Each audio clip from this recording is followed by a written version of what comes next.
ದೇವರ ಪರಿಶುದ್ಧ ನಾಮಕ್ಕೆ ಸ್ತೋತ್ರ ಉಂಟಾಗಲಿ. ಪ್ರಿಯರೇ, ನಾವು ಆರಾಧನೆ ಭಾಗಕ್ಕೆ ಹೋಗ್ತೇವೆ. ಈ ಸಮಯದಲ್ಲಿ ನಾವು ವಾಕ್ಯವನ್ನು ಓದಿ ಪ್ರಾರ್ಥನೆ ಮಾಡಿ ಅದರ ನಂತರ ನಮ್ಮ ತಂದೆಯಾದ ದೇವರಿಗೆ ನಾವು ಆರಾಧಿಸುವ. ಕೀರ್ತನೆ 34. ನಾನು ಯೆಹೋವನನ್ನು ಎಡಬಿಡದೆ ಕೊಂಡಾಡುವೆನು, ಆತನ ಸ್ತೋತ್ರವು ಯಾವಾಗಲೂ ನನ್ನ ಬಾಯಲ್ಲಿ ಇರುವುದು. ನನ್ನ ಮನಸ್ಸು ಯೆಹೋವನಲ್ಲಿ ಹಿಗ್ಗಿರುತ್ತಿರುವುದು, ಇದನ್ನು ದೀನರು ಕೇಳಿ ಸಂತೋಷಿಸುವರು. ದೇವರ ವಾಕ್ಯ ಹೀಗೆ ಹೇಳ್ತದೆ, ನಾನು ಯೆಹೋವನನ್ನು ಎಡಬಿಡದೆ ಕೊಂಡಾಡುವೆನು. ನಾವೆಲ್ಲರೂ ನಮ್ಮ ತಂದೆಯಾದ ದೇವರನ್ನು ಎಡಬಿಡದೆ ನಾವು ಕೊಂಡಾಡುವ, ಆತನ ನಾಮವನ್ನು ಘನಪಡಿಸುವ, ಆತನ ನಾಮವನ್ನು ನಾವು ಮೇಲೆತ್ತುವ. ಆತನ ಸ್ತೋತ್ರವು ಯಾವಾಗಲೂ ನನ್ನ ಬಾಯಲ್ಲಿ, ನಮ್ಮ ಬಾಯಲ್ಲಿ ಆತನಿಗೋಸ್ಕರ, ಆತನು ಮಾಡಿದ ಉಪಕಾರಗೋಸ್ಕರ, ಆತನು ತೋರಿಸಿದ ಪ್ರೀತಿಗೋಸ್ಕರ ಆತನನ್ನು ನಾವು ನಮ್ಮ ಬಾಯಲ್ಲಿ ಯಾವಾಗಲೂ ಸ್ತೋತ್ರದಿಂದ ನಾವು ಆತನನ್ನು ಸ್ತೋತ್ರದಿಂದ ಕೊಂಡಾಡುವ. ನಮ್ಮ ಮನಸ್ಸು ಯೆಹೋವನಲ್ಲಿ ಹಿಗ್ಗುವುದು, ಇದನ್ನು ದೀನರು ಕೇಳಿ ಸಂತೋಷಿಸಲಿ. ದೇವರು ಬಯಸ್ತಾ ನಮ್ಮ ಹೃದಯದಲ್ಲಿ ಸಂತೋಷ ಇರಬೇಕು. ಸಂತೋಷದಿಂದ ನಾವು ಆತನನ್ನು ಆರಾಧನೆ ಮಾಡಬೇಕು. ಆತನು ಬಯಸ್ತಾನೆ. ಭೂಮಿ ಆಕಾಶವನ್ನು ಸೃಷ್ಟಿ ಮಾಡಿದ, ಈ ಭೂಮಿಯೆಲ್ಲ ಸಮಸ್ತವನ್ನು ಸೃಷ್ಟಿ ಮಾಡಿದ ತಂದೆ ಆದವರಿಗೆ ಸ್ತೋತ್ರ. ತಂದೆ, ನಿನ್ನ ಪಾದದ ಬಳಿಗೆ ನಾವು ಬಂದಿದ್ದೇವೆ. ಅಪ್ಪ ಕರ್ತನೇ, ಈ ಸಮಯದಲ್ಲಿ ಕರ್ತನೇ, ನಿನ್ನ ಮಕ್ಕಳಾದ ನಾವು ಸೇರಿ ಕರ್ತನೇ ನಿನಗೆ ಆರಾಧಿಸ್ತೇವೆ, ಸ್ತುತಿಸ್ತೇವೆ ಕರ್ತನೇ. ನಿನ್ನ ವಾಕ್ಯವನ್ನು ಕೇಳಲಿಕ್ಕೆ ಹೋಗ್ತೇವೆ ಕರ್ತನೇ. ನೀನು ಒಳ್ಳೆಯವನಾಗಿದ್ದಿ ಕರ್ತನೇ. ನಿನ್ನ ಮಕ್ಕಳು ನಿನ್ನ ಪ್ರೀತಿ ಮಾಡಿದ್ದಕ್ಕೆ ಸ್ತೋತ್ರ ಕರ್ತನೇ. ನಿನ್ನ ಪ್ರೀತಿ ಅಪಾರವಾಗಿದೆ ಕರ್ತನೇ. ಅದಕ್ಕೆ ಸರ ನಿನ್ನ ಕೊಂಡಾಡ್ತಾನೆ. ಪರಿಶುದ್ಧಾತ್ಮನೇ, ನೀನು ಸಹಾಯ ಮಾಡು. ಪರಿಶುದ್ಧಾತ್ಮ ನಮ್ಮ ಮಧ್ಯದಲ್ಲಿ ಇಳಿದು ಬಂದಿದ್ದಕ್ಕೆ ಸ್ತೋತ್ರ. ನಿನ್ನ ಮಕ್ಕಳನ್ನು ಅಭಿಷೇಕದಿಂದ ತುಂಬಿಸು, ನಿನ್ನ ಶಕಿನ ಗ್ಲೋರಿಯಿಂದ ತುಂಬಿಸು. ಅವ್ರ ಕಥ ಮನಪೂರ್ವಕವಾಗಿ ಮಾಡುವ ಆರಾಧನೆ, ಸತ್ಯದಿಂದಲೂ ಆತ್ಮದಿಂದಲೂ ಮಾಡುವ ಆರಾಧನೆಯಲ್ಲಿ ನೀನು ಮಹಿಮೆ ಹೊಂದಬೇಕೆಂದು ನಾವು ಪ್ರಾರ್ಥಿಸ್ತೇವೆ. ಆಮೇಲೆ ನಾವು ಆತನನ್ನು ಸ್ತುತಿಸುವ, ಆರಾಧಿಸುವ. ಓ ಗ್ಲೋರಿ ಗ್ಲೋರಿ ಗ್ಲೋರಿ.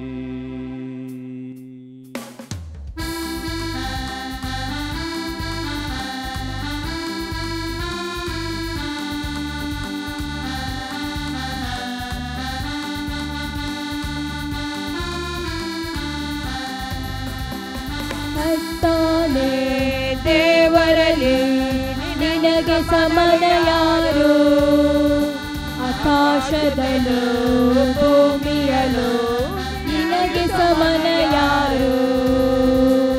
ಕರ್ತನೇ, ದೇವರಲ್ಲಿ ನಿನಗೆ ಸಮನ ಯಾರು?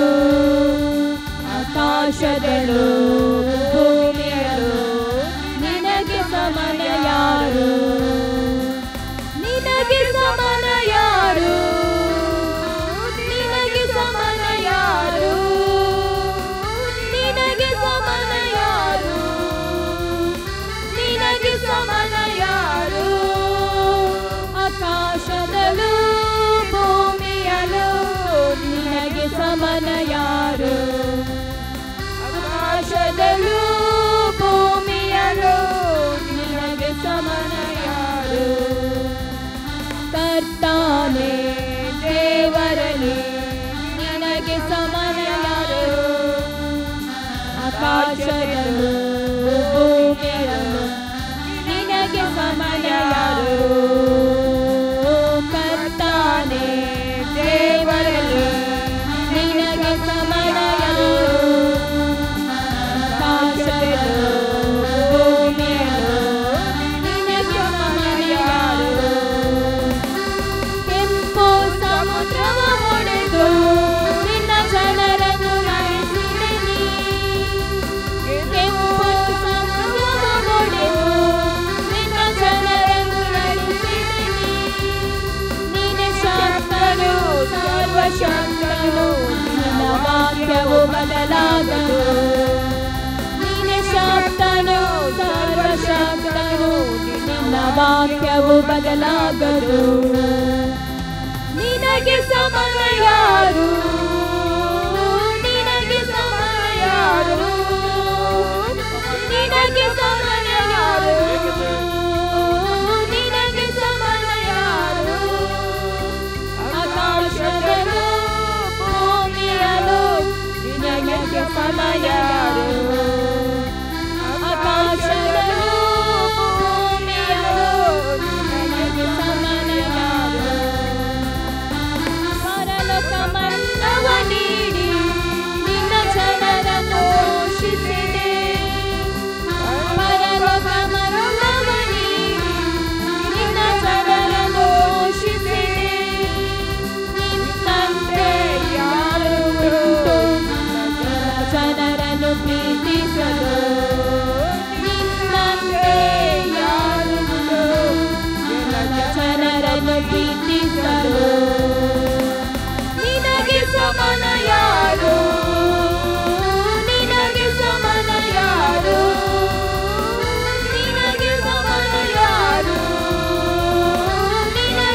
ಆಕಾಶದಲ್ಲೂ ಭೂಮಿಯಲ್ಲೂ ನಿನಗೆ ಸಮನ ಯಾರು?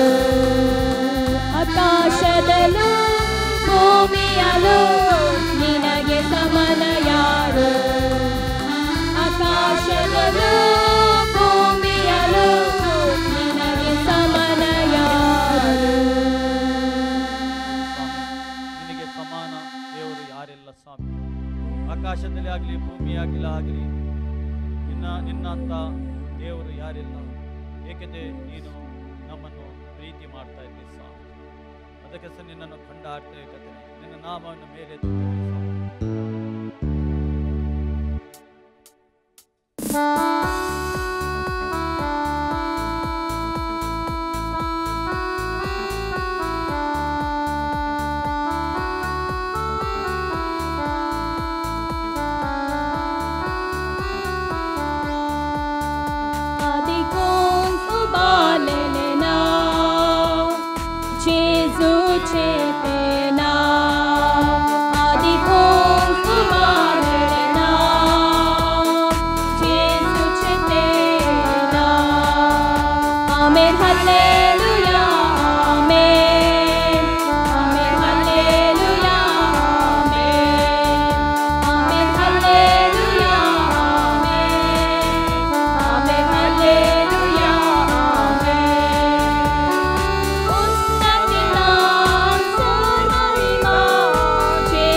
ರಾಜನಿಗೆ ಸ್ತೋತ್ರ ತಂದೆ. Hallelujah. Oh glory, worship you Lord. Hallelujah, hallelujah. Thank you, Jesus. Thank you. Hallelujah.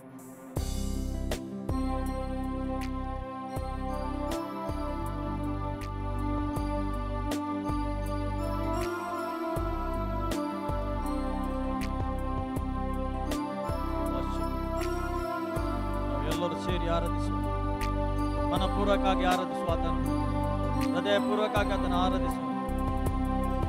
ನಾವು ಕೈ ಎತ್ತುವ, ನಮ್ಮ I ಹೃದಯ come ಎತ್ತುವ. before you today, and there's just one thing that I want to say. Thank you, Lord. Thank you,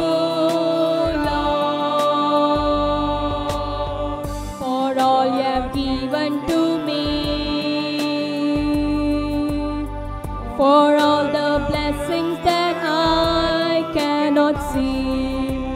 Thank you, Lord. Thank you, Lord. With a grateful heart, with a song of praise, with an outstretched arm, I will bless your name. Thank you, Lord. I just want to thank you, Lord. Thank you, Lord. I just want to thank you, Lord. Thank you, Lord, for all you have done in my life. You took my darkness and gave me your light. Thank you, Lord. Thank you, Lord. You took my sin and my shame.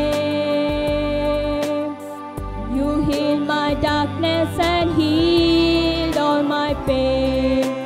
Thank you, Lord. Thank you, Lord.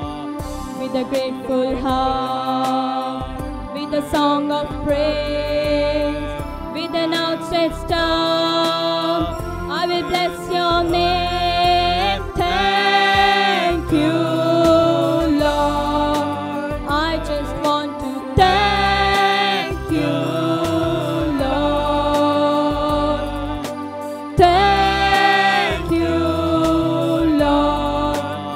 I just want to thank you, Lord. Thank you, Lord. I come before you today, and there's just one thing that I want to say. Thank you, Lord. Thank you, Lord, for all you have given to me, for all the blessings that I cannot see. Thank you, Lord. Thank you, Lord. With a grateful heart, with a song of praise, with an outstretched arm, I will bless your name. Thank you,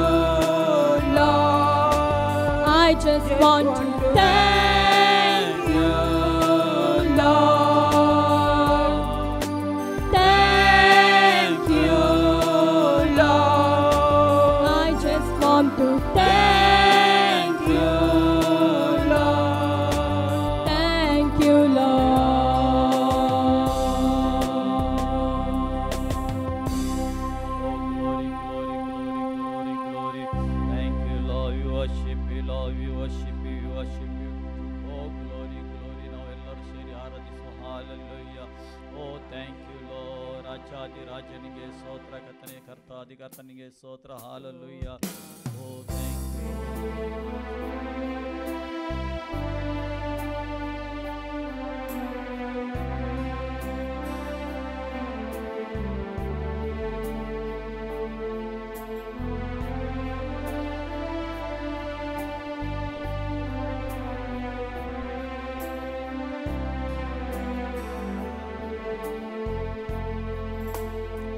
ಕಣ್ಗಳ್ ಮೇಲಕ್ಕೆತ್ತುವೆ, ನನ್ ಕಣ್ಗಳ್ ಮೇಲಕ್ಕೆತ್ತುವೆ,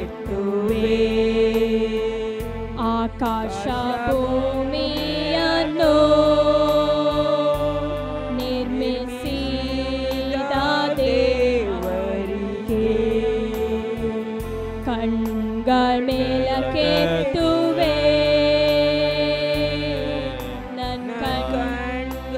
ಮೇಲಕ್ಕೆತ್ತುವೆ, ಆಕಾಶ ಭೂಮಿಯನ್ನು ನಿರ್ಮಿಸಿದ ದೇವರಿಗೆ. ನಿನ್ನಯ ದರ್ಶನಕ್ಕಾಗಿ ಕಣ್ಗಳ ಮೇಲಕ್ಕೆತ್ತುವೆ,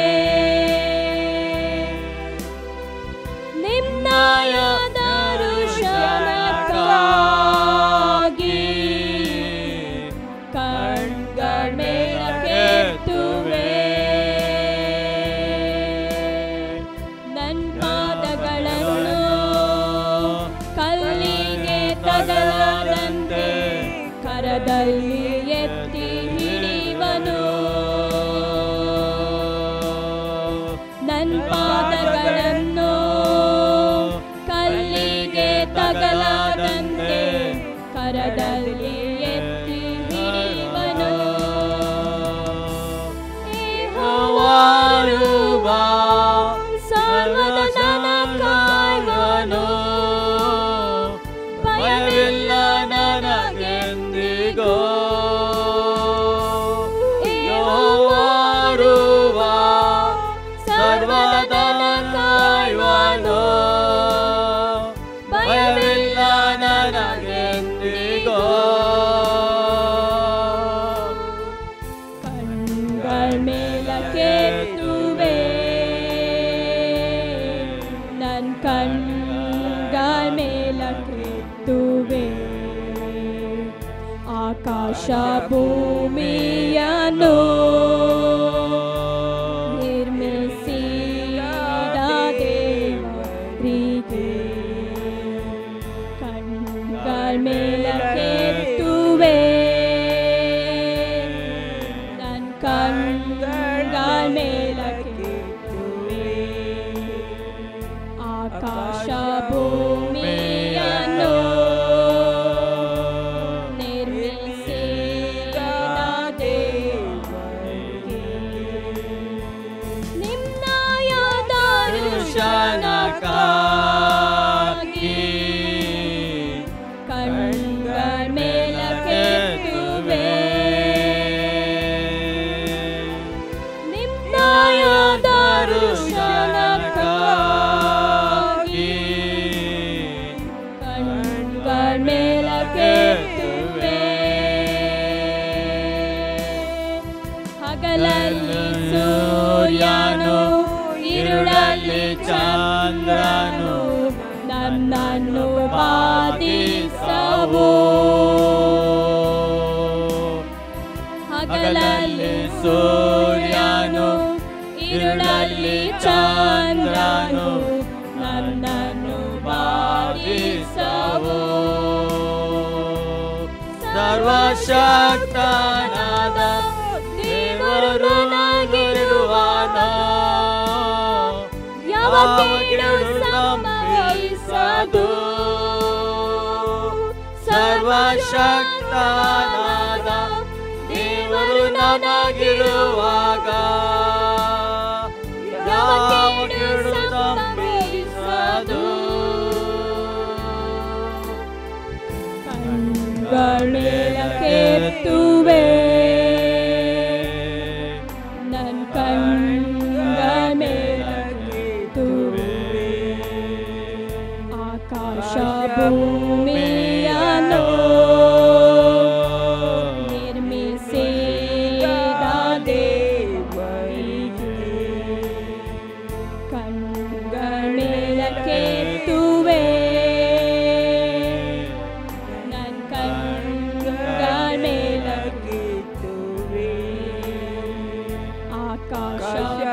ಭೂಮಿಯನ್ನು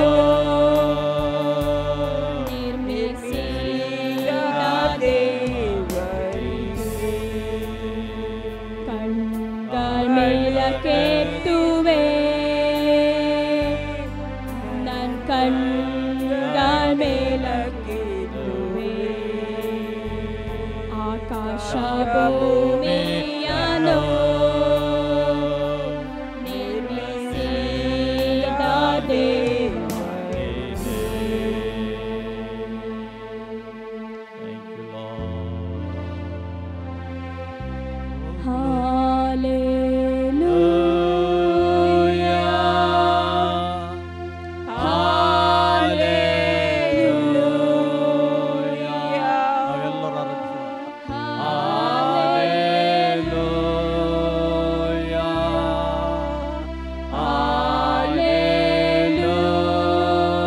ನಾವೆಲ್ಲರೂ ನಮ್ಮ ಕರಗಳನ್ನು ಎತ್ತಿ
Thank you, oh glory. तेरे पास आता हूँ यीशु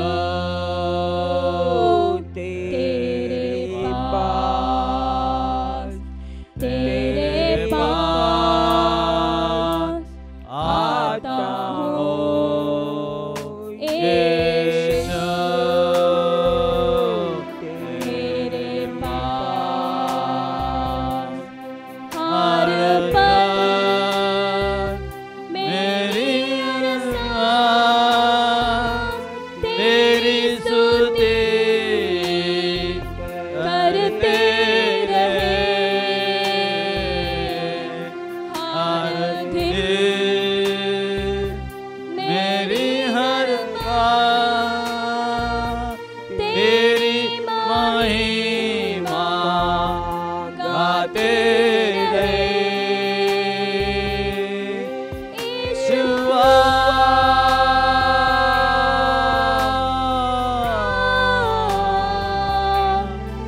यीशुआ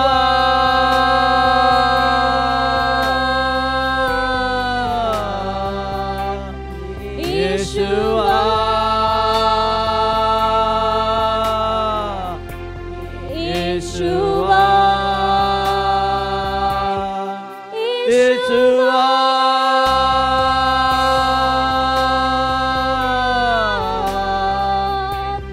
यीशुआ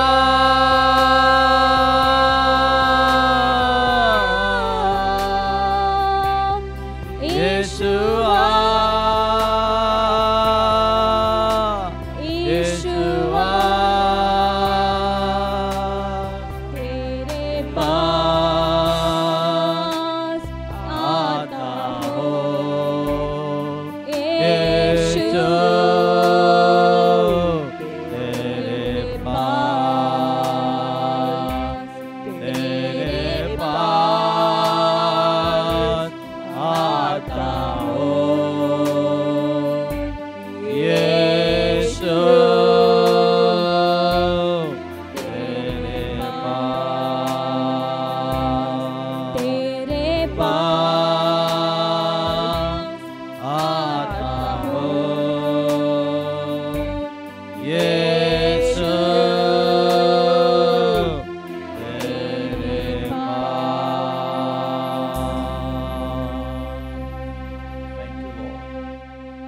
ತಂದೆ ನಿಮಗೆ ಸ್ತೋತ್ರಪ್ಪ. ಅಪ್ಪ ನಿಮಗೆ ಸ್ತೋತ್ರ. ನಾವು ಮಾಡಿದ ಸ್ತುತಿಯಲ್ಲಿ ನೀನು ಮಹಿಮೆ ಹೊಂದಿದ್ದಕ್ಕೆ ಸ್ತೋತ್ರ. ನಾವು ಮಾಡಿದ ಆರಾಧನೆಯಲ್ಲಿ ನೀನು ಮಹಿಮೆ ಹೊಂದಿದ್ದಕ್ಕೆ ಸ್ತೋತ್ರ.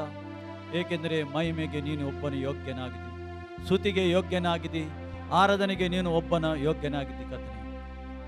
ಎಲ್ಲ ಘನ, ಎಲ್ಲ ಮಾನ, ಎಲ್ಲ ಮಹಿಮೆ ನಿನಗೆ ಒಬ್ಬನಿಗೆ ಮಾತ್ರ ನಾವು ಸಲ್ಲಿಸ್ತೇವೆ. ಆಮೆನ್. ಪ್ರಿಯರೇ, ಇಷ್ಟು ಹೊತ್ತು ನಾವು ನಮ್ಮ ತಂದೆಯಾದ ದೇವರಿಗೆ ಆರಾಧನೆ ಮಾಡ್ತೇವೆ, ಸ್ತುತಿ ಮಾಡ್ತೇವೆ. ದೇವರ ಪ್ರಸನ್ನತೆ ನಮ್ಮ ಮಧ್ಯದಲ್ಲಿತ್ತು. ದೇವರ ಪ್ರಸನ್ನತೆ ಚಲಿಸ್ತಾ ಉಂಟು.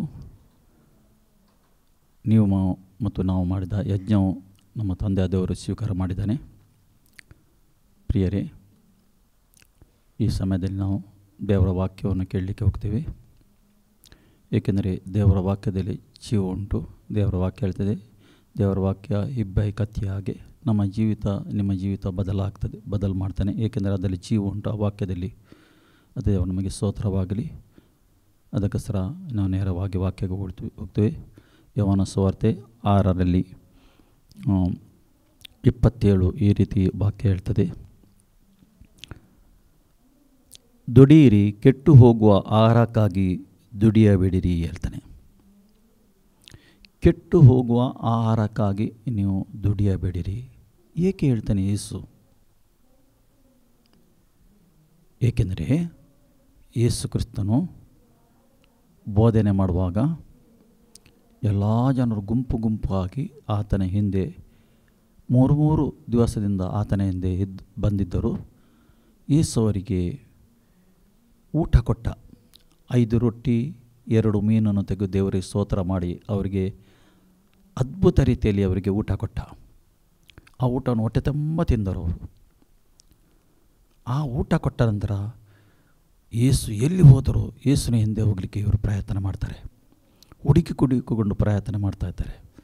ಅಂದರೆ ಯೇಸು ಅವರಿಗೆ ಹೊಟ್ಟೆಗೆ ಊಟ ಕೊಟ್ಟ ಅಂದರೆ ಇವರ ಆಲೋಚನೆ ಬದಲಾಯಿತು. ಖಾಲಿ ಇವನ ಹಿಂದೆ ಹೋದರೆ ಊಟ ಕೂಡ ನಮಗೆ ಸಿಗ್ತದೆ ಅಂದರೆ ಲೋಕದ ಆಶೀರ್ವಾದ ಕಸರ ಇವರು ಯೇಸುನಿಗೆ ಹಿಂಬಾಲಿಸಕ್ಕೆ ಪ್ರಯತ್ನ ಮಾಡಿದರು. ಅದಕ್ಕೋಸ್ಕರ ಯೇಸು ಹೇಳ್ತಾ ಇದ್ದಾನೆ, ಕೆಟ್ಟು ಹೋಗುವ ಆಹಾರಕ್ಕಾಗಿ ತವಕ ಪಡಬೇಡಿರಿ ಹೇಳ್ತಾನೆ.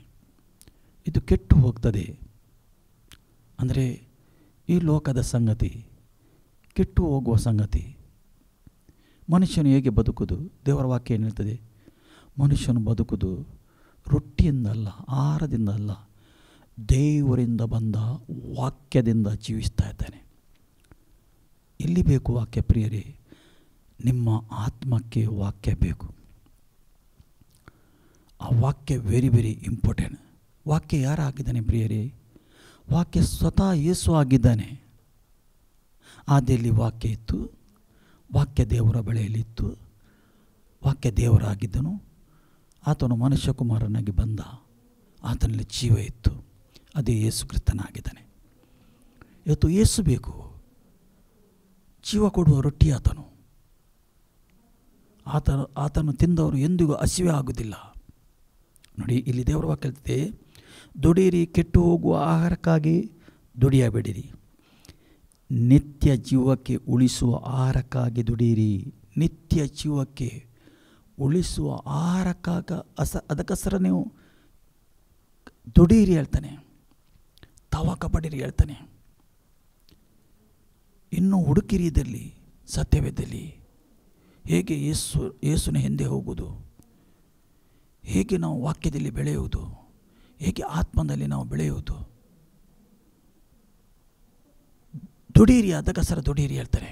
ಇಲ್ಲಿ ದೇವರ ವಾಕ್ಯ ಹೇಳ್ತದೆ, ಇಂಥ ಆಹಾರವನ್ನು ಮನುಷ್ಯ ಕುಮಾರನು ನಿಮಗೆ ಕೊಡುವನು. ಯಾರು ಕೊಡ್ತಾನೆ? ಮನುಷ್ಯ ಕುಮಾರನು. ಯಾರು ಮನುಷ್ಯ ಕುಮಾರನು? ಯೇಸು ಕ್ರಿಸ್ತನು. ಯೇಸು ಕ್ರಿಸ್ತನು ಮನುಷ್ಯ ಕುಮಾರನಾಗಿದ್ದಾನೆ. ಮನುಷ್ಯನಾಗಿ ಬಂದಿದ್ದಾನೆ ಈ ಲೋಕಕ್ಕೆ. ಏಕೆ ಬಂದಿದ್ದಾನೆ? ನಿಮ್ಮನ್ನು, ನಮ್ಮನ್ನು, ಈ ಜಗತ್ತಿನ ಮಾನವನ ರಕ್ಷಣೆ ಕೊಡಲಿಕ್ಕೆ. ಏಕೆಂದರೆ ಮಾನವನ ಪಾಪದಿಂದ ಬಿಡಿಸಲಿಕ್ಕೆ ಈ ಲೋಕದಲ್ಲಿ ಆತನು ಬಂದಿದ್ದಾನೆ. ಅಂದರೆ ಸೈತಾನನ ಕೆಲಸವನ್ನು ಲಯ ಮಾಡಲಿಕ್ಕೆ ದೇವಕುಮಾರನು ಪ್ರತ್ಯಕ್ಷನಾದದ್ದು. ಮಾನನಿಗೆ ಪಾಪದಿಂದ ಅವರ ಪಾಪದಿಂದ ಬಿಡುಗಡೆ ಕೊಡಲಿಕ್ಕೆ ಈ ಲೋಕದಲ್ಲಿ ಯೇಸು ಕ್ರಿಸ್ತನು ಬಂದದ್ದು.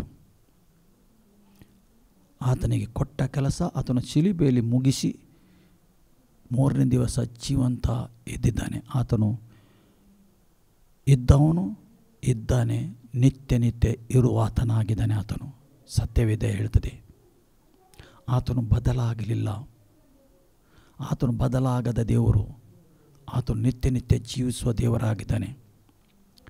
ಅದಕ್ಕೋಸ್ಕರ ಹೇಳ್ತಾನೆ, ನಿಮಗೆ ನಿತ್ಯ ಜೀವಕ್ಕೆ ಉಳಿಸುವ ಆಹಾರಕ್ಕಾಗಿ ದುಡಿಯಿರಿ. ಇಂಥ ಆಹಾರ ಮನುಷ್ಯಕುಮಾರ ನಿಮಗೆ ಕೊಡ್ತಾನೆ.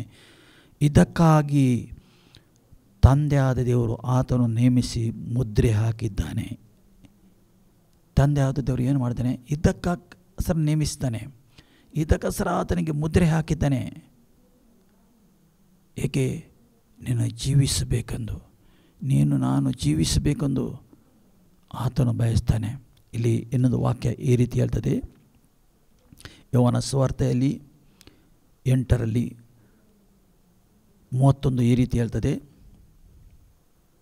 ನೀವು ನನ್ನ ವಾಕ್ಯದಲ್ಲಿ ನೆಲೆಗೊಂಡವರಾಗಿದ್ದರೆ. ಯಾರ? ಯೇಸುವಿನ ವಾಕ್ಯದಲ್ಲಿ ನೀವು ಮತ್ತು ನಾವು ನೆಲೆಗೊಂಡಿದ್ದರೆ. ಖಾಲಿ ಕೇಳುವುದೇ ಅಲ್ಲ, ಅದರಲ್ಲಿ ನೆಲೆಗೊಳ್ಳಬೇಕು. ನೆಲೆಗೊಂಡರೆ ನಿಜವಾಗಿ ನನ್ನ ಶಿಷ್ಯರಾಗಿದ್ದು, ಏನು ಬಯಸ್ತಾನೆ ದೇವರು? ನಿಜವಾಗಿ ನನ್ನ ಶಿಷ್ಯರಾಗಿದ್ದು ಸತ್ಯವನ್ನು ತಿಳಿದುಕೊಳ್ಳುವಿರಿ, ಸತ್ಯವು ನಿಮ್ಮನ್ನು ಬಿಡುಗಡೆ ಮಾಡೋದು. ನನ್ನ ಶಿಷ್ಯರಾಗಬೇಕು, ಸತ್ಯವು ತಿಳ್ಕೊಳ್ತೀರಿ, ಸತ್ಯವು ನಿಮಗೆ ಬಿಡುಗಡೆ ಮಾಡ್ತದೆ. ಸತ್ಯ ಯಾರಾಗಿದ್ದಾನೆ? ಯೇಸು ಕ್ರಿಸ್ತನಾಗಿದ್ದಾನೆ. ಸತ್ಯ ಮಾತ್ರ ಒಬ್ಬನಿಗೆ ಬಿಡುಗಡೆ ಕೊಡ್ತದೆ. ಯೇಸು ಪಿಲಾತನ ಮುಂದೆ ಹೋಗಿ ನಿಲ್ತಾನೆ. ನೀನು ಯಾರಾಗಿದ್ದಿ? ಎಲ್ಲಿಂದ ಬಂದಿದ್ದಿ ನೀನು? ಯೇಸು ಹೇಳ್ತಾನೆ, ನಾನು ಸತ್ಯಗೋಸ್ಕರ ಈ ಲೋಕದಲ್ಲಿ ಬಂದಿದ್ದೇನೆ. ಸತ್ಯಗೋಸ್ಕರ ಬಂದಿದ್ದಾನೆ ಹೇಳ್ತಾನೆ. ಆದರೆ ಪಿಲಾತನು ಹೇಳ್ತಾನೆ, ಸತ್ಯ ಎಂದರೆ ಏನು? ಪಿಲಾತನು ಯಾರಾಗಿದ್ದಾನೆ? ಅನ್ಯನು, ದೇವರಿಗೆ ಅರಿಯದವನಿದ್ದ ಆತನು ಹೇಳ್ತಾನೆ, ಸತ್ಯ ಎಂದರೆ ಏನು? ಇವತ್ತು ಪ್ರಿಯರೇ, ಎಷ್ಟೋ ಮಾನವನಿಗೆ ಸತ್ಯ ಎಂದರೆ ಏನೆಂದು ಗೊತ್ತಿಲ್ಲ. ಅಸತ್ಯದಲ್ಲಿ ಜೀವಿಸ್ತಾ ಇದ್ದಾರೆ, ಕತ್ತಲಲ್ಲಿ ಜೀವಿಸ್ತಾ ಇದ್ದಾರೆ. ದೇವರ ವಾಕ್ಯ ಹೇಳ್ತದೆ, ಕತ್ತಲಲ್ಲಿ ಜೀವಿಸುವವನು ಎಲ್ಲಿ ಹೋಗ್ತಾನೋ ಅವನಿಗೆ ಗೊತ್ತಿಲ್ಲ. ಆ ವ್ಯಕ್ತಿ ಎಲ್ಲಿ ಹೋಗ್ತಾನೋ ಅವನಿಗೆ ಗೊತ್ತಿಲ್ಲ. ಹೋಗ್ತಾ ಇರ್ತಾನೆ, ಒಂದು ದಿವಸ ದೊಡ್ಡ ಕಣಿವೆಗೆ ಬೀಳ್ತಾನೆ ಆತನು. ದೇವರು ಏನು ಬಯಸ್ತಾನೆ? ನಾನು ಲೋಕಕ್ಕೆ ಬೆಳಕಾಗಿದ್ದೇನೆ, ನೀವು ಕೂಡ ಬೆಳಕಾಗಬೇಕೆಂದು ದೇವರು ಬಯಸ್ತಾನೆ. ಯೇಸು ಯಾರಾಗಿದ್ದಾನೆ? ಲೋಕಕ್ಕೆ ಬೆಳಕಾಗಿ ಬಂದಿದ್ದಾನೆ. ರಕ್ಷಣೆ, ಲೋಕದಲ್ಲಿ ಮಾನವನಿಗೆ ರಕ್ಷಣೆ ಕೊಡಲಿಕ್ಕೆ ಬಂದಿದ್ದಾನೆ.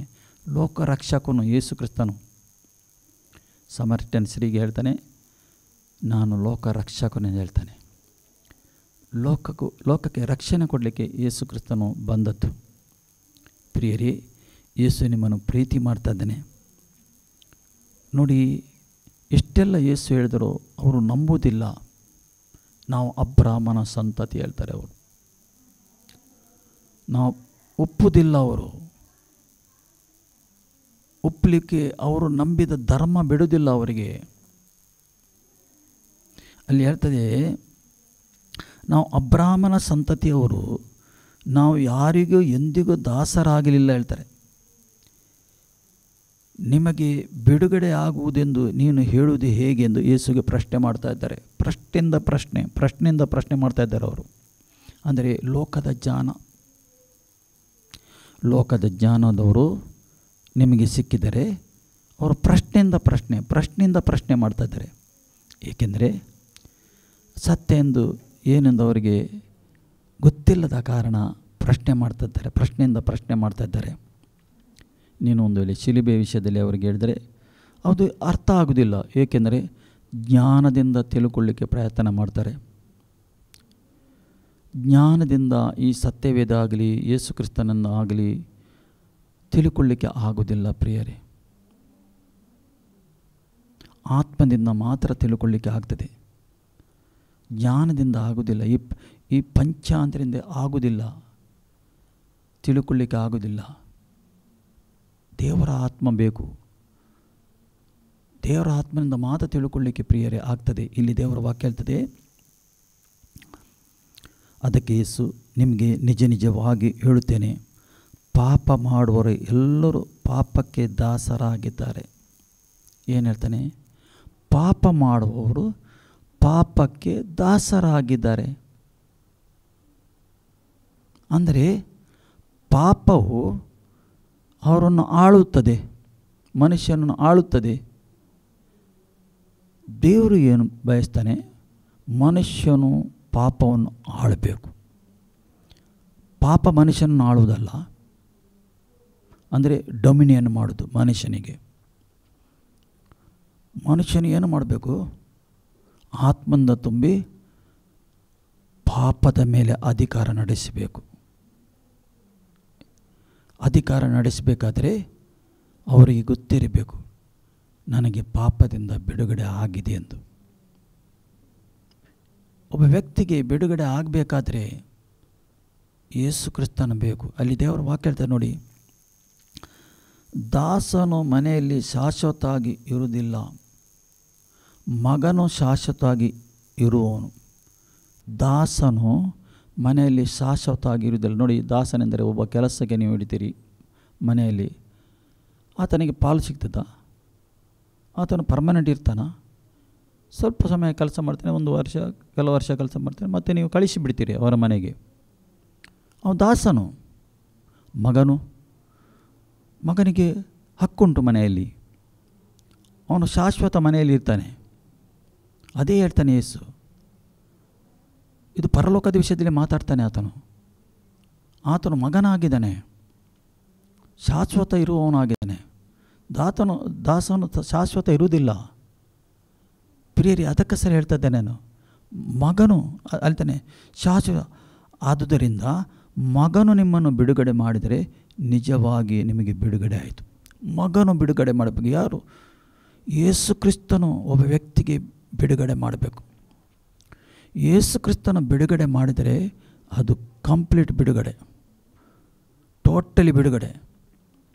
ಯೇಸು ನಿನ್ನ ಜೀವಿತದಲ್ಲಿ ಬರುವಾಗ ಸ್ವಾಭಾವಿಕವಾಗಿ ಕೂಡ ಬಿಡುಗಡೆ ಮಾಡ್ತಾನೆ, ಆತ್ಮಿಕವಾಗಿ ಬಿಡುಗಡೆ ಮಾಡ್ತಾನೆ. ಪ್ರಿಯರೇ, ನಿಮ್ಗೆ ಆತ್ಮದಲ್ಲಿ ಬಿಡುಗಡೆ ಆಗುವಾಗ ಸ್ವಾಭಾವಿಕ ರೀತಿಯಲ್ಲಿ ಕೂಡ ನೀವು ಬಿಡುಗಡೆ ಹೊಂದುತ್ತೀರಿ. ಅದಕ್ಕೋಸ್ಕರ ವೆರಿ ವೆರಿ ಇಂಪಾರ್ಟೆಂಟ್. ಬಿಡುಗಡೆ ಒಬ್ಬ ವ್ಯಕ್ತಿಗೆ ವೆರಿ ವೆರಿ ಇಂಪಾರ್ಟೆಂಟ್ ಆಗಿದೆ. ಅದು ಯೇಸು ಕ್ರಿಸ್ತನ ಮಾತ್ರ ಬಿಡುಗಡೆ ಕೊಡಲಿಕ್ಕೆ ಸಾಧ್ಯ ಉಂಟು. ಯೇಸು ಥರ ಮಾತ್ರ. ಯೇಸು ಹೇಳ್ತಾನೆ, ನಾನು ಪರಲೋಕದಿಂದ ಬಂದ ರೊಟ್ಟಿ ಆಗಿದ್ದೇನೆ ಎಂದು ಹೇಳ್ತಾನೆ ಯೇಸು. ನಾನು ಪರಲೋಕದಿಂದ ಬಂದ ರೊಟ್ಟಿಯಾಗಿದ್ದೇನೆ. ಅವರಿಗೆ ಅರ್ಥ ಆಗೋದಿಲ್ಲ ನೋಡಿ. ಯೇಸು ಯಾವ್ಯಾವ ರೀತಿಯಲ್ಲಿ ಮಾತಾಡ್ತಾನೆ ಅರ್ಥ ಆಗೋದಿಲ್ಲ. ಇಲ್ಲಿ ಹೇಳ್ತಾನೆ, ಯೇಸು ಕ್ರಿಸ್ತನು ಹೇಳ್ತಾನೆ 6:53,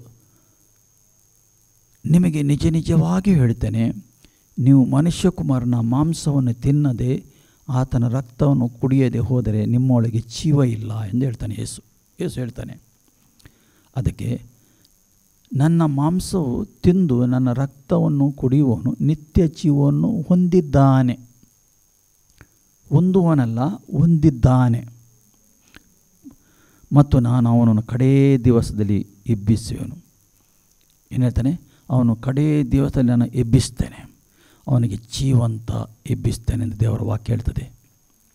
ಯಾರು ಹೇಳಿದ ಮಾತು? ಯೇಸು ಕ್ರಿಸ್ತನೇ ಹೇಳ್ತದೆ. ಯಾರಾದರೂ ಹೇಳಿದ್ದಾರಾ? ಯಾವ ಗ್ರಂಥ ಕೂಡ ಹೇಳ್ತದ? ಯಾವ ಗ್ರಂಥ ಹೇಳ್ತದ ನಾನು ಅವನಿಗೆ ಜೀವಂತ ಎಬ್ಬಿಸ್ತೇನೆಂದು? ಆ ಅಧಿಕಾರದಿಂದ ಯಾರಾದರೂ ಮಾತಾಡಿದಾರಾ? ಯಾವ ಗ್ರಂಥದಲ್ಲಿ ಬರೆದಿದ್ದ? ನಾನು ಅವನನ್ನು ಸತ್ತವನನ್ನು ಕಡೆಯ ದಿವಸದಲ್ಲಿ ಜೀವಂತ ನಾನು ಎಬ್ಬಿಸಿದ್ದೇನೆ. ಯಾರೂ ಹೇಳಿಲ್ಲ. ಖಾಲಿ ಯೇಸು ಕ್ರಿಸ್ತನು ಮಾತ್ರ ಹೇಳಿದ್ದಾನೆ. ಏಕೆಂದರೆ ಯೇಸು ಯಾರಾಗಿದ್ದಾನೆ? ಯೇಸು ಜೀವಿಸುವನಾಗಿದ್ದಾನೆ. ಯೇಸು ಪುನರುತ್ಥಾನ ಆಗಿದ್ದಾನೆ. ಜೀವ ಕೊಡುವವನಾಗಿದ್ದಾನೆ. ನಿನ್ನ ಒಳಗಿದ್ದ ಆ ಶ್ವಾಸ ಜೀವ ಉಂಟಲ್ಲ, ಆತನು ಕೊಟ್ಟದ್ದು, ನಿಮ್ಮ ಒಳಗಿದ್ದದ್ದು. ಅದಕ್ಕೆ ಹೇಳ್ತಾನೆ, ಅವನು ಸತ್ತರೆ ನಾನು ಕೊನೆಯ ದಿವಸದಲ್ಲಿ ಅವನಿಗೆ ಎಬ್ಬಿಸ್ತೇನೆ. ಯಾರಲ್ಲಿ? ಕ್ರಿಸ್ತನಲ್ಲಿ ಇದ್ದರೆ ಎಬ್ಬಿಸ್ತೇನೆ ಎಂದು ಹೇಳ್ತಾನೆ. ಮಾರ್ತನಿಗೆ ಹೇಳ್ತಾನೆ, ಲಾಜರಸನು ಸತ್ತು ಹೋಗಿದ್ದಾನೆ. ಯೇಸು ಬಂದ 3 ದಿವಸ ನಂತರ 3-4 ದಿವಸ ನಂತರ ಅಲ್ಲಿ ಬರ್ತಾ ಇದ್ದಾನೆ. ನೀನು ಇಲ್ಲಿ ಇದ್ದರೆ ನನ್ನ ತಮ್ಮನು ಸತ್ತು ಹೋಗ್ತಿರಲಿಲ್ಲ, ಈಗಲೂ ಸಮಯ ಉಂಟು ಹೇಳ್ತಾನೆ. ಯೇಸು ಹೇಳ್ತಾನೆ, ನಿನ್ನ ತಮ್ಮನು ಬದುಕುತ್ತಾನೆ. ಹೌದು, ಅವನು ಕೊನೆಯ ದಿವಸದಲ್ಲಿ ಬದುಕುತ್ತಾನೆ ಅಂತ ಹೇಳ್ತಾಳೆ ಆಕೆ. ಯೇಸು ಹೇಳ್ತಾನೆ, ನಾನೇ ಪುನರುತ್ಥಾನ ಆಗಿದ್ದೇನೆ, ನಾನೇ ಜೀವವಾಗಿದ್ದೇನೆ. ನನ್ನನ್ನು ನಂಬುವವನು ಎಂದಿಗೂ ಸಾಯುವುದಿಲ್ಲ, ಸತ್ತರೆ ಕೂಡ ಆತನು ಜೀವಂತ, ನಾನು ಎಬ್ಬಿಸ್ತೇನೆ. ಪ್ರಿಯರೇ, ಯೇಸು ಕ್ರಿಸ್ತನು ಧೈರ್ಯದಿಂದ ಹೇಳಿದ್ದಾನೆ. ಯಾರೂ ಹೇಳಲಿಲ್ಲ, ನಾನು ಅವನಿಗೆ ಜೀವಂತ ಎಬ್ಬಿಸ್ತೇನೆ. ಪ್ರಿಯರೇ, ಆತನು ಈ ಲೋಕದಲ್ಲಿ ಇರುವಾಗಲೇ ಎಷ್ಟು ಜನ ಸತ್ತಿದ್ದಾರೆ, ಅವರಿಗೆ ಜೀವಂತ ಎಬ್ಬಿಸಿದ್ದಾನೆ. ಅವರು ಪುನಃ ಸತ್ತು ಹೋಗಿದ್ದಾರೆ. ಯೇಸು ಕ್ರಿಸ್ತನು ದೇವರ ವಾಕ್ಯದಲ್ಲಿದೆ, ಶಿಲುಬೆಯಲ್ಲಿ ಪ್ರಾಣ ಕೊಟ್ಟನು, ಆತನಿಗೆ ಉಣಲ್ಪಟ್ಟು ಆತನ ಜೀವಂತ ಆದನು. ಅವನು ಎಂದೆಂದಿಗೂ ಸಾಯುವುದಿಲ್ಲ, ಸದಾಕಾಲ ಜೀವಿಸ್ತಾನೆ. ಏಕೆ? ಮರಣವನ್ನು ಜಯಿಸಿದನು ಆತನು. ಯೇಸು ಕ್ರಿಸ್ತನು ಮರಣವನ್ನು ಜಯಿಸಿದ್ದಾನೆ. ಆ ಕಾರಣ ಯೇಸು ಕ್ರಿಸ್ತನಲ್ಲಿ ಯಾರು ಇರ್ತಾರೆ, ನೀವು ಕೂಡ ಮರಣವನ್ನು ಜಯಿಸಿದವರಾಗಿದ್ದೀರಿ. ಅಲ್ಲಿ ದೇವರ ವಾಕ್ಯ ಹೇಳ್ತದೆ, ನನ್ನ ರಕ್ತವನ್ನು ಕುಡಿಯುವವನು ನಿತ್ಯ ಜೀವವನ್ನು ಹೊಂದಿದ್ದಾನೆ, ಮತ್ತು ನಾನು ಅವನನ್ನು ಕಡೇ ದಿವಸದಲ್ಲಿ ಎಬ್ಬಿಸ್ತೇನೆ. ಪುನಃ ಹೇಳ್ತಾನೆ, ನಾನು ಕಡೇ ದಿವಸ ಎಬ್ಬಿಸ್ತೇನೆ ಹೇಳ್ತಾನೆ, ನಾನು ಎಬ್ಬಿಸ್ತೇನೆ ಆತನಿಗೆ. ಯೇಸು ಹೀಗೆ ಮಾತಾಡುವಾಗ ಅಲ್ಲಿದ್ದ ಪರಿಚಯವರಿಗೆ, ಶಾಸ್ತ್ರಿಯವರಿಗೆ ತಡೆಯಲಿಕ್ಕೆ ಆಗುವುದಿಲ್ಲ. ಇವನ ಮೇಲೆ ಸಿಟ್ಟು ಬರ್ತಾ ಉಂಟು. ಯೇಸುನ ಹಿಂದೆ ದೊಡ್ಡ ಗುಂಪು ಬರ್ತಿತ್ತು, ಅವರಿಗೆ ಕೂಡ ಅರ್ಥ ಆಗ್ತಿರಲಿಲ್ಲ. ಅವರು ಯೇಸು ಏನು ಮಾತಾಡ್ತಾನೆ ಅವ್ರಿಗೆ ಕೂಡ ಅರ್ಥ ಆಗುವುದಿಲ್ಲ. ಸತ್ಯವೇದ ಹೇಳ್ತದೆ, ಸ್ವಲ್ಪ ಸಮಯ ಈ ಮಾತನ್ನು ಕೇಳಿದವರು ಎಲ್ಲರೂ ಯೇಸುಗೆ ಬಿಟ್ಟು ಹೋದರಂತೆ. ಎಲ್ಲರೂ ಬಿಟ್ಟು ಹೋದರು. ಇದು ಮಾತು ಯಾರಿಗೆ ಬೇಕು? ಇದು ಹೆಚ್ಚಾಯಿತು. ಎಲ್ಲರೂ ಬಿಟ್ಟು ಹೋದರಂತೆ. 12 ಮಂದಿ ಶಿಷ್ಯರನ್ನು ಬಿಟ್ಟು ಮತ್ತೆ ಎಲ್ಲರೂ ಬಿಟ್ಟು ಹೋದರು. ಪ್ರಿಯರೇ, ಯೇಸು ಒಂದು ಮಾತು ಹೇಳ್ತಾನೆ ಅಲ್ಲಿ 63ರಲ್ಲಿ, ಬದುಕುವಂಥದ್ದು ಆತ್ಮವೇ, ಮಾಂಸವು ಯಾವುದಕ್ಕೂ ಬರುವುದಿಲ್ಲ. ಬದುಕುವುದು ಏನು? ನಮ್ಮ ಆತ್ಮ. ಈ ಮಾಂಸ ಯಾವುದಕ್ಕೆ ಬರುವುದಿಲ್ಲ, ಈ ಶರೀರ ಯಾವುದಕ್ಕೆ ಬರುವುದಿಲ್ಲ. ಶರೀರ ಈ ಲೋಕದಲ್ಲಿ ಮಾತ್ರ ಜೀವಿಸಲಿಕ್ಕೆ ಅಷ್ಟೇ. ನಿಜವಾದ ಮನುಷ್ಯ ಇಲ್ಲಿದ್ದಾನೆ, ಒಳಗಿದ್ದಾನೆ, ಒರಿಜಿನಲ್ ಒಳಗಿದ್ದಾನೆ ಆತನು, ಹೊರಗೆ ಡೂಪ್ಲಿಕೇಟ್. ಅದೇ ಯೇಸು ಹೇಳ್ತಾನೆ, ಬದುಕುವಂಥದ್ದು ಆತ್ಮ, ಮಾಂಸವು ಅಲ್ಲಿ ಹೇಳ್ತಾನೆ ಮಾಂಸ ಯಾವುದಕ್ಕೂ ಬರುವುದಿಲ್ಲ. ಪುನಃ ಹೇಳ್ತಾನೆ, ನಾನು ನಿಮಗೆ ಹೇಳಿರುವ ಮಾತುಗಳು ಆತ್ಮವಾಗಿದೆ, ಜೀವವಾಗಿದೆ. ನಾನು ಮಾತಾಡುವ ಮಾತುಂಟಲ್ಲ, ಅದು ಆತ್ಮವಾಗಿದೆ, ಜೀವವಾಗಿದೆ. ಪ್ರಿಯರೇ, ಇವತ್ತು ಆ ಜೀವ ಬೇಕು ಮನುಷ್ಯನೊಳಗೆ. ಆದಮನಿಗೆ ಮೊದಲು ದೇವರು ಸೃಷ್ಟಿ ಮಾಡಿ, ಮಣ್ಣಿನಿಂದ ಸೃಷ್ಟಿ ಮಾಡಿ ಅವನು ಮೂಗಿನಿಂದ ಊದಿದ್ದು, ಆ ಜೀವ ಊದಿತ್ತು. ಯಾವಾಗ ಆದಮನು ಪಾಪ ಮಾಡಿದನೋ, ಆ ಜೀವ ದೇವರಿಂದ ಬಿಟ್ಟು ಹೋಯಿತು ಅವನಿಗೆ. ಆ ಜೀವ ಅವನ ಒಳಗೆ ದೇವರ ಜೀವ ಇತ್ತು. ಅದು ಏನಾಯಿತು? ದೇವರ ಮತ್ತು ಅವನ ಸಂಬಂಧ ಪ್ರತ್ಯೇಕವಾಯಿತು. ಮರಣ ಬಂತು ಎಂದು ದೇವರ ವಾಕ್ಯ ಹೇಳ್ತದೆ. ಅವನ ಜೀವಿತದಲ್ಲಿ, ಮನುಷ್ಯನ ಜೀವಿತದಲ್ಲಿ ಮರಣ ಬಂತು. ಒಂದು ಸ್ವಾಭಾವಿಕ ಮರಣ, ಒಂದು ಆತ್ಮಿಕ ಮರಣ. ಆದ ಕಾರಣ ಯೇಸು ಕ್ರಿಸ್ತನು ನಮ್ಮನ್ನು ಬದುಕಿಸೋಸ್ಕರ, ನಾವು ಬದುಕಬೇಕೆಂದೋಸ್ಕರ, ನಮ್ಮ ಆತ್ಮ ಬದುಕಬೇಕು ಒಂದೋಸ್ಕರ ಈ ಲೋಕಕ್ಕೆ ಬಂದ. ಅದಕ್ಕೆ ಇಲ್ಲಿ ದೇವರ ವಾಕ್ಯ ಹೇಳ್ತದೆ, ನಾನು ಮಾತಾಡುವ ಮಾತು ಆತ್ಮವಾಗಿದೆ, ಜೀವವಾಗಿದೆ ಎಂದು ಹೇಳ್ತಾನೆ. ಯೇಸು ಒಂದೊಂದು ಮಾತು ಮಾತಾಡೋದು ಆತ್ಮ ಮತ್ತು ಜೀವವಾಗಿದೆ. ಅದು ಏಕೆಂದರೆ ಯೇಸು ಏನೋ ಮಾತಾಡೋದಾದರೆ ಅಧಿಕಾರದಿಂದ ಮಾತಾಡ್ತಿದ್ದ. ಯೇಸು ಯಾರಾಗಿದ್ದಾನೆಂದು ಯೇಸುಗೆ ಚೆನ್ನಾಗಿ ಗೊತ್ತಿತ್ತು. ಇವತ್ತು ಇಡೀ ಲೋಕದಲ್ಲಿ ಎಷ್ಟು ಭೂಲೋಕದ ಮಾನವನ ಆಗಿದ್ದಾನೆ, ಅವನು ಮಾತಾಡ್ತಾನೆ, ಆದರೆ ಅವನು ಯಾರಾಗಿದ್ದಾನೆ ಅವನಿಗೆ ಗೊತ್ತಿಲ್ಲ. ಯೇಸು ಮಾತಾಡ್ತಾನೆ, ತಾನು ಯಾರಾಗಿದ್ದಾನೆ ಅದೇ ಆತನು ಮಾತಾಡ್ತಾನೆ, ಸತ್ಯವನ್ನೇ ಮಾತಾಡ್ತಾನೆ. ಒಂಥರದಲ್ಲಿ ಯೇಸು ಹೇಳ್ತಾನೆ, ನಾನೇ ಮಾರ್ಗವಾಗಿದ್ದೇನೆ, ನಾನೇ ಜೀವವಾಗಿದ್ದೇನೆ, ನಾನೇ ಸತ್ಯವಾಗಿದ್ದೇನೆ. ನನ್ನ ಬಿನ ತಂದೆಯ ಬಳಿಗೆ ಯಾರಿಗೂ ಹೋಗಲಿಕ್ಕೆ ಆಗುವುದಿಲ್ಲ. ಕ್ರಿಸ್ತ ಯೇಸುವಿನ ಮುಖಾಂತರ ಮಾತ್ರ ತಂದೆಯಲ್ಲಿ ಸೇರಲಿಕ್ಕೆ ಆಗ್ತದೆ. ಈ ಲೋಕದಲ್ಲಿ ಮನುಷ್ಯನು ಎಣಿಸುವುದು, ಈ ಲೋಕದಲ್ಲಿ ನಾವು ಜೀವಿಸ್ತಾ ಇದ್ದೇವೆ, ಆಯಿತು ಮತ್ತೆ ಜೀವಿಸ್ತಿಲ್ಲ ಎಂದು ಎಣಿಸುವುದು. ಆದರೆ ಸತ್ಯವೇದ ಅದು ಹೇಳುವುದಿಲ್ಲ. ಮನುಷ್ಯನಿಗೆ ಸೃಷ್ಟಿ ಮಾಡಿದ್ದು ನಿತ್ಯ ಜೀವಿಸಲಿಕ್ಕೆ ಸೃಷ್ಟಿ ಮಾಡಿದ್ದು ಮನುಷ್ಯನಿಗೆ. ಪ್ರಿಯರೇ, ಅದಕ್ಕೋಸ್ಕರ ಇಲ್ಲಿ ಮುಂದೆ ನಾವು ನೋಡ್ತಾ ಇದ್ದೇವೆ, ಯೇಸುವಿನ 12 ಮಂದಿ ಶಿಷ್ಯರಿದ್ದಾರೆ. ಯೇಸುಗೆ ಹಿಂಬಾಲಿಸುವವರಾಗಿದ್ದಾರೆ ಈ ಶಿಷ್ಯರು. ಆದರೆ ಅಲ್ಲಿ ಯೇಸು ಹೇಳ್ತಾನೆ, ನೀವು ಸಹ ಹೋಗಬೇಕೆಂದಿದ್ದೀರಾ. ಏಕೆ ಯೇಸು ಹೇಳ್ತಾನೆ ಹೀಗೆ? ಯೇಸೊಟ್ಟಿಗಿದ್ದ ಎಲ್ಲ ಗುಂಪು, ಯೇಸುಗೆ ಖಾಲಿ 12 ಮಂದಿ ಶಿಷ್ಯರಲ್ಲ, ಇನ್ನೂ ಎಷ್ಟೋ ಶಿಷ್ಯರಿದ್ದರು, ಎಲ್ಲರೂ ಬಿಟ್ಟು ಹೋದರು. ಈಗ ಯೇಸು ಕೇಳ್ತಾ ಇದ್ದಾನೆ, ನೀವು ಕೂಡ ಬಿಟ್ಟು ಹೋಗಬೇಕೆಂದಿದ್ದೀರಾ ಎಂದು ಕೇಳ್ತಾನೆ. ಆಗ ಅದಕ್ಕೆ ಸೀಮೋನ ಪೇತ್ರನು, ಸ್ವಾಮಿ, ನಿನ್ನನ್ನು ಬಿಟ್ಟು ನಾವು ಇನ್ನಾರ ಬಳಿಗೆ ಹೋಗೋಣ? ನಿನ್ನನ್ನು ಬಿಟ್ಟು ನಾವು ಇನ್ನು ಯಾರಿಗೆ ಬಳಿಗೆ ಹೋಗೋಣ? ನಾವು ಇನ್ನು ಇಲ್ಲಿ ಹೋಗೋದು, ನಾವು ನಿನ್ನನ್ನು ಬಿಟ್ಟು. ಹೇಳ್ತಾ ಇದ್ದಾನೆ ಅಲ್ಲಿ, ನಿನ್ನಲ್ಲಿ ನಿತ್ಯ ಜೀವವನ್ನು ಉಂಟು ಮಾಡುವ ವಾಕ್ಯ ಉಂಟು. ಏನು ಹೇಳ್ತಾನೆ? ನಿನ್ನಲ್ಲಿ ನಿತ್ಯ ಜೀವ ಉಂಟು ಮಾಡುವ ವಾಕ್ಯ ಉಂಟು. ಪೇತ್ರನು ಧೈರ್ಯದಿಂದ ಹೇಳ್ತಾ ಇದ್ದಾನೆ,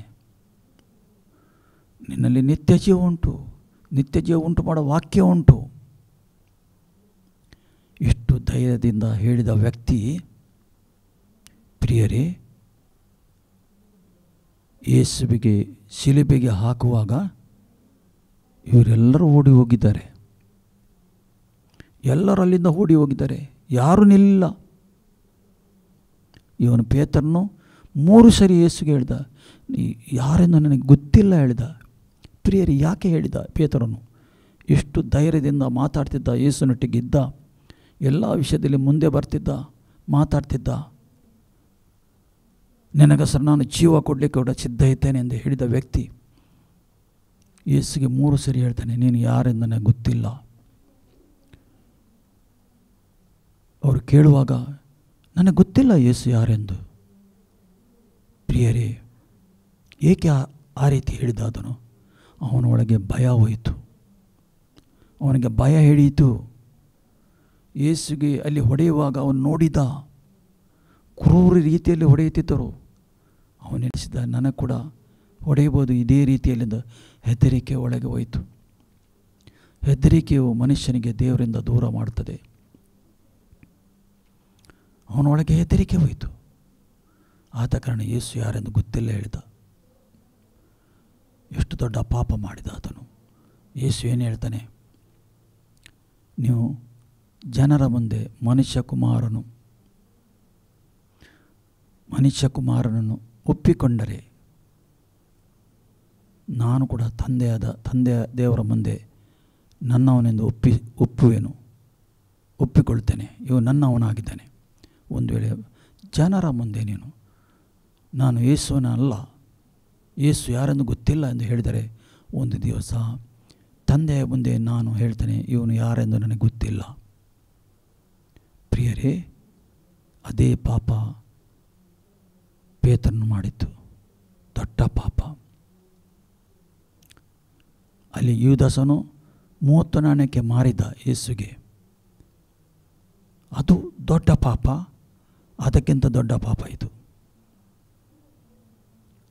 ಆತನು 30 ನಾಣ್ಯಕ್ಕೆ ಮಾರಿದ, ಪಶ್ಚಾತ್ತಾಪ ಆದ ಮತ್ತು ಆತ್ಮಹತ್ಯೆ ಮಾಡಿದ. ಯೇಸು ಹತ್ರ ಬರಲಿಲ್ಲ. ಒಂದು ವೇಳೆ ಯೇಸು ಹತ್ರ ಬಂದರೆ, ಕ್ಷಮೆ ಕೇಳಿದರೆ ಖಂಡಿತ ಯೇಸು ಶ್ರಮಿಸುತ್ತಿದ್ದ. ಆದರೆ ಪೇತ್ರನು ಮರಗಿದ, ನಾನು ತಪ್ಪು ಮಾಡಿದ್ದೇನೆ ಎಂದು. ನನ್ನ ಒಡೆಯನಿಗೆ ನಾನು ತಪ್ಪು ಮಾಡಿದ್ದೇನೆ, ಅವನಿಗೆ ಗೊತ್ತಾಯಿತು, ಇಷ್ಟೆಲ್ಲ ನಾನು ಮಾತಾಡಿದೆ, ನಿನ್ನಲ್ಲಿ ಜೀವಕರವಾದ ವಾಕ್ಯ ಉಂಟು, ನಾವು ಎಲ್ಲಿ ಹೋಗಲಿ ಎಂದು ಇದೆಲ್ಲ ಅವನ ನೆನಪಿಗೆ ಬಂತು. ಖಂಡಿತ ಅವನ ನೆನಪಿಗೆ ಬಂತು. ಅವನು ಪಶ್ಚಾತ್ತಾಪ ಆದ, ಮರಗಿದ, ಕೂಗಿದ ಆತನು ಪೇತ್ರನು. ದೇವರ ವಾಕ್ಯ ಹೇಳ್ತದೆ, ಪೇತ್ರನು ಮರಗುವಾಗ, ಕೂಗುವಾಗ, ಯೇಸುಗೆ ಆ ಮಾರ್ಗದಲ್ಲಿ ಕೊಂಡು ಹೋಗುವಾಗ ಯೇಸುವಿನ ದೃಷ್ಟಿ ಪೇತ್ರನ ಮೇಲೆ ಬಿತ್ತು. ಒಂದು ದೃಷ್ಟಿ ಸಾಕು. ಯೇಸುವಿನ ಒಂದು ದೃಷ್ಟಿ ಮನುಷ್ಯನ ಜೀವಿತ ಬದಲಾಗ್ತದೆ. ದೇವರು ಏನು ಬಯಸ್ತಾನೆ? ಪಶ್ಚಾತ್ತಾಪ ಒಂದು ದೇವರ ಕಡೆಗೆ ತಿರುಗಿಬೇಕೆಂದು ಅವರು ಬಯಸ್ತಾನೆ. ನಿತ್ಯ ಜೀವ ಪಡ್ಕೊಳ್ಬೇಕೆಂದು ದೇವರು ಬಯಸ್ತಾನೆ. ನೀವು ನಿತ್ಯ ಜೀವ ಪಡ್ಕೊಳ್ಬೇಕೆಂದು ದೇವರು ಬಯಸ್ತಾನೆ. ಏಕೆ? ದೇವರು ನಿಮ್ಮನ್ನು ಪ್ರೀತಿ ಮಾಡ್ತಾನೆ, ಮಾನವನನ್ನು ಪ್ರೀತಿ ಮಾಡ್ತಾ ಇದ್ದಾನೆ ಆತನು. ಕಾಲು ಯೇಸು ಯೇಸು ಹೇಳುವುದಲ್ಲ, ಯೇಸುಗೆ ತಿಳುಕೊಳ್ಳಬೇಕು ಯೇಸು ಯಾರು ಆಗಿದ್ದಾನೆಂದು.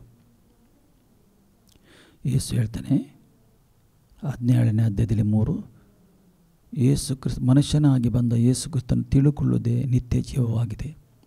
ಪ್ರಿಯರೇ, ಇವತ್ತು ನೀವು ಮತ್ತು ನಾವು ಯೇಸು ಕ್ರಿಸ್ತನ ತಿಳುಕೊಳ್ಳಬೇಕು, ಅದು ನಿತ್ಯ ಜೀವವಾಗಿದೆ. ಪ್ರಿಯರೇ, ಯೇಸು ನಿಮ್ಮನ್ನು ಪ್ರೀತಿ ಮಾಡ್ತಾ ಇದ್ದಾನೆ. ದೇವರ ಆತ್ಮ ಉಂಟು.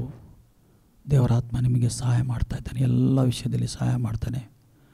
ಯೇಸು ಹೇಳ್ತಾನೆ, ನೀವು ಅನಾಥರಲ್ಲ, ನೀನು ನನ್ನವರೆಂದು ಹೇಳ್ತಾನೆ ಆತನು. ನಿಮಗೆ ಅನಾಥನಾಗಿ ನಾವು ಬಿಡುವುದಿಲ್ಲ, ಈ ಲೋಕದ ಅಂತ್ಯ ತನಕ ನಾನು ನಿಮ್ಮ ಸಂಗಡ ಇರುತ್ತೇನೆಂದು ಯೇಸು ವಾಗ್ದಾನ ಮಾಡಿದ್ದಾನೆ. ಪ್ರಿಯರೇ, ಆತನು ನಿಮ್ಮ ಸಂಗಡ ಇದ್ದಾನೆ, ಅಂತ್ಯ ತನಕ ಇದ್ದಾನೆ. ಈ ವಾಕ್ಯದಿಂದ ದೇವರು ನಮ್ಮನ್ನು ಆಶೀರ್ವಾದ ಮಾಡಲಿ. ಆಮೇನ್. ಪ್ರಾರ್ಥಿಸುವ. ಪ್ರೀತಿ ಸ್ವರೂಪನಾದ ತಂದೆಯ ದೇವನಿಗೆ ಸ್ತೋತ್ರ. ಈ ಸಮಯಕ್ಕಾಗಿ ಸ್ತೋತ್ರ, ಈ ವೇಳೆಗಾಗಿ ಸ್ತೋತ್ರ. ನಿನ್ನ ಅಪಾರವಾದ ಪ್ರೀತಿಗಾಗಿ ಸ್ತೋತ್ರ, ಅಪಾರವಾದ ದಯಕ್ಕಾಗಿ ಸ್ತೋತ್ರ.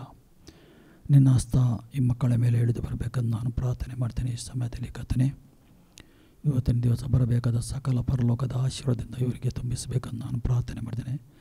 ಪ್ರೊಟೆಕ್ಟ್ ಮಾಡು ಕರ್ತನೇ ಇವರಿಗೆ ಎಂದು ನಾನು ಪ್ರಾರ್ಥನೆ ಮಾಡ್ತೇನೆ. ಈ ಸಮಯದಲ್ಲಿ ಕರ್ತನೇ, ಆರಾಧನೆ ಭಾಗದಲ್ಲಿ ನೀನು ನಡೆಸಿದೆ, ನಿನಗೆ ಕೋಟಿ ಕೋಟಿ ಸ್ತೋತ್ರಪ್ಪ. ನಿನ್ನ ಪ್ರಸನ್ನತೆ ಅನುಭವ ಮಾಡಿದ್ದೀವಿ, ಸ್ತೋತ್ರಪ್ಪ. ಅದೇ ಪ್ರಕಾರ ವಾಕ್ಯ ಭಾಗದಲ್ಲಿ ಕೂಡ ನೀನು ಮಾತಾಡಿದೆ ಕರ್ತನೇ, ಸ್ತೋತ್ರ. ನಿನ್ನ ವಾಕ್ಯದಲ್ಲಿ ಜೀವ ಉಂಟು ಕರ್ತನೇ, ಜೀವವುಳ್ಳ ವಾಕ್ಯ ಮಾತಾಡಿದೆ ಕರ್ತನೇ. ತಂದೆ, ನಿನಗೆ ಕೋಟಿ ಕೋಟಿ ಸ್ತೋತ್ರಪ್ಪ. ಬಲಪಡಿಸಿ ನಡೆಸಿ ನಿನ್ನ ಮಕ್ಕಳನ್ನು ಕರ್ತನೇ, ಮಕ್ಕಳ ಅಗತ್ಯವನ್ನು ಎಲ್ಲ ನೀಗಿಸಬೇಕೆಂದು ನಾನು ಪ್ರಾರ್ಥನೆ ಮಾಡ್ತೇನೆ. ಈ ಸಮಯದಲ್ಲಿ ಕರ್ತನೇ, ಯಾರು ಅನಾರೋಗ್ಯದಲ್ಲಿದ್ದರೆ ಇದೇ ಸಮಯದಲ್ಲಿ ಅವರಿಗೆ ಹೀಲ್ ಮಾಡಬೇಕೆಂದು ನಾನು ಪ್ರಾರ್ಥನೆ ಮಾಡಿದ್ದೇನೆ. ಸ್ವಸ್ಥತೆ ಮಾಡು ಕರ್ತನೇ. ಯಾರಿಗೂ ಬಿಡುಗಡೆ ಅಗತ್ಯ ಯೇಸುವೆ ನಿನ್ನ ನಾಮದಲ್ಲಿ ಬಿಡುಗಡೆ ಹೊಂದಲಿ ಎಂದು ನಾನು ಪ್ರಾರ್ಥನೆ ಮಾಡ್ತೇನೆ. ಈ ಸಮಯದಲ್ಲಿ ಕರ್ತೇವ, ಯಾರಿಗೆ ಪಶ್ಚಾತ್ತಾಪ ಹೊಂದಿಗೆ ಆಗೋದಿಲ್ಲ ಆದರೆ ಈ ಸಮಯದಲ್ಲಿ ಪಶ್ಚಾತ್ತಾಪದ ಆತ್ಮವನ ಮೇಲೆ ಇಳಿದು ಬರಲಿ ಎಂದು ನಾನು ಪ್ರಾರ್ಥನೆ ಮಾಡ್ತೇನೆ ಕರ್ತನೇವ. ಪಶ್ಚಾತ್ತಾಪ ಪಡಬೇಕೆಂದು ನಾನು ಪ್ರಾರ್ಥನೆ ಮಾಡ್ತೇನೆ ಕರ್ತನೆ. ಯಾರಿಗೆ ಅವನ ವಿಷಯದಲ್ಲಿ ಅರಿವು ಆಗೋದಿಲ್ಲದರೆ ಆ ಅರಿವು ಹುಟ್ಟಿಸಬೇಕೆಂದು ನಾನು ಪ್ರಾರ್ಥನೆ ಮಾಡ್ತೇನೆ. ಈ ಸಮಯದಲ್ಲಿ ತಂದೆಯನಿಗೆ ಸ್ತೋತ್ರ ಕರ್ತನೆ. ನಮ್ಮ ಪ್ರಾರ್ಥನೆ ಕೇಳಿ ಉತ್ತರ ಕೊಟ್ಟಿದ್ದಕ್ಕೆ ಸ್ತೋತ್ರ. ಯೇಸು ಕ್ರಿಸ್ತನ ನಾಮದಲ್ಲಿ ತಂದೆ, ಆಮೇನ್. ನಾ ಅಂತ್ಯಾಶವನ್ನು ಪಡ್ಕೊಳ್ಳುವ. ನಮ್ಮ ತಂದೆಯ ದೇವರ ಪ್ರೀತಿ, ಯೇಸು ಕ್ರಿಸ್ತನ ಕೃಪೆ, ಪರಿಶುದ್ಧ ಆತ್ಮನ ಅನ್ಯೋನ್ಯತೆ ಈಗಲೂ ಸದಾಕಾಲ ನಿಮ್ಮ ಸಂಗಡ ಎಲ್ಲ ಸಮಯದಲ್ಲಿ ದೇವರ ಅನ್ಯೋನ್ಯತೆಯಲ್ಲಿ ನಿಮ್ಮ ಸಂಗಡ ಇರಲಿ. ಆಮೇನ್.